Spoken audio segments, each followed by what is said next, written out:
Mike, good pitching tends to shut down good hitting. The Orioles are a good hitting team.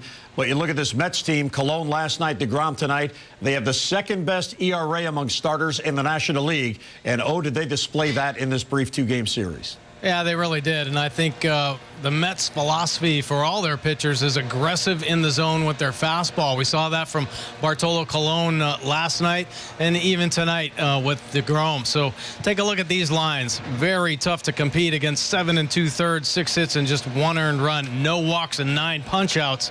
And Jacob DeGrom backs it up. 7 strong innings, 6 hits, 1 earned run. Just 1 walk, but 9 punch-outs as well. They were aggressive. They started expanding the zone after they got ahead. And the Orioles are susceptible to strikeouts, but these guys really pitched them tough, kept them off balance. There were some threatening moments in this ball game. They had a couple opportunities. There was a base-running blunder, and then the bases loaded with Chris Davis up. Just the guy you want. He's been red hot here recently, but DeGrom coming up with the big pitch again.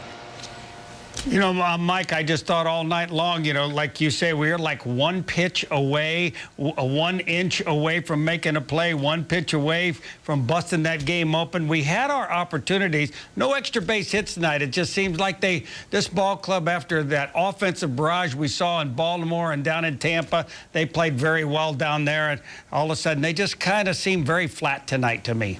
Yeah, and good pitching will do that, I think, to good offenses at times. Yeah, you're expecting or hoping for 1 hit to really start igniting this team, and we've seen how well they can just pass the baton, and it carries on to everybody in the lineup. Well, you have to credit and tip your hat sometimes to pitching, and the Mets have the pitching right now. They've been riding it. That's why they've been so successful, and they're the toughest team in baseball here at Citi Field, their home park, and Orioles just ran into a buzzsaw.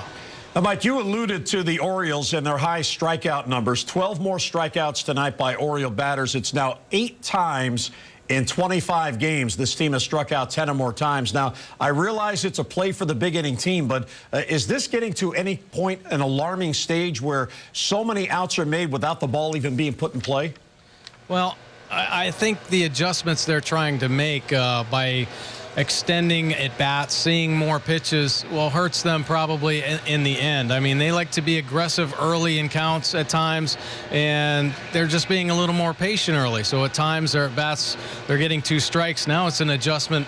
What do you do with 2 strikes? You shorten up, or do you still go for the long ball? And right now I think just trying to hit the ball a little too far with 2 strikes instead of taking what's given you. When this offense is going right, we've seen them back balls up and hit the ball the other way. It's tough to do that night in and night out, but you have to have a philosophy and try to stick with it. Strikeouts tend to pile up, especially in crucial situations when you need to just put the ball in play, put some pressure on the defense. All right, Mike, now remember, tomorrow night you have to go to the Bronx, not Queens, okay? All right, thanks. Thanks, Jim.